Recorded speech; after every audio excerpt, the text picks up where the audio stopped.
y a plus ou moins 5 000 utilisateurs sur le site dans les derniers 12 mois, 25 000 vues. Donc les utilisateurs sont en train d'augmenter rapidement. Maintenant, vous avez commencé à communiquer les produits et les alertes. Voilà, vous avez commencé à publier des alertes en format CAP depuis combien, Simon? Depuis 2023. Et là, l'année dernière, on a augmenté la fréquence, et même en 2025. Donc ça, c'est l'historique d'alerte que vous avez sur le site web. Et si tu veux un petit peu en arrière. Donc ça, c'est votre feed CAP. Donc une alerte sur votre site web, quand elle est publique, les utilisateurs peuvent interagir, zoomer, aller voir les différentes informations obligatoires dans le protocole CAP. Donc, si le phénomène est l'urgence du phénomène, la gravité définit la couleur. Donc on peut descendre, voici les différentes couleurs du protocole CAP. On a mineur, modéré, grave et extrême, les cas de vigilance. Donc ça c'est un exemple d'une des dernières alertes avec des instructions aussi pour les populations. Il y a des options de partage aussi sur les réseaux sociaux en format PDF, image. Ensuite, le WIS. Donc, comme Aboubacar a dit, depuis combien, Simon, vous avez le WIS to Box?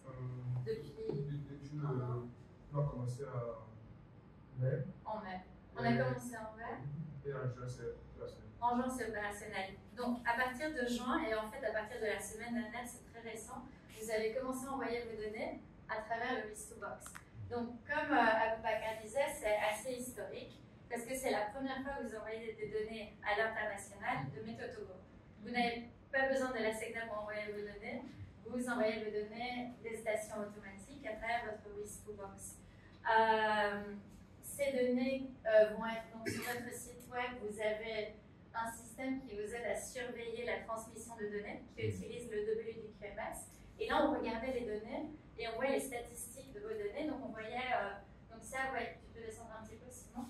Donc là, on voyait un peu plus en haut, un peu plus en haut, un peu plus en bas, un peu plus en bas pour avoir la légende tout en bas. Voilà. Wow. Donc là, on voyait que vous aviez des problèmes de disponibilité là, tous les mois d'avant. Et en juin, quand vous avez eu le WIS to Box, là, on a commencé à envoyer des données. Et là, ça opérationnalise la transmission de données à Météo Togo. Et on a le même exemple chez Mali, donc on était très contents. C'est la première fois, c'est historique, que les deux pays commencent à envoyer des données avec leur système. Et c'est un logiciel en open source qui a été installé par Simon, qui a été configuré par l'équipe ici à Météo Togo. Si vous voulez ajouter des stations, vous pouvez les ajouter. Donc vous avez vraiment la main sur faire tout ce que vous voulez sur ce logiciel et sur l'ajout de stations. Alors là, on regardait sur le système qu'Aboubacar disait, WDQMS, c'est disponible en ligne. Donc c'est un système d'une plateforme de l'EM qui permet de surveiller la disponibilité et la qualité des données. Alors là, ça c'était le Togo, on a regardé là avec Simon, on a pris une date en mai, non? En mai. Et vous voyez, le Togo c'était tout noir. Et maintenant là, ça commence à devenir tout vert. Parce que c'est les stations qui commencent à envoyer des données. Donc ça c'est vraiment depuis la semaine dernière. Donc c'est très récent et voilà. Donc elle est très contente. Donc c'était la première journée.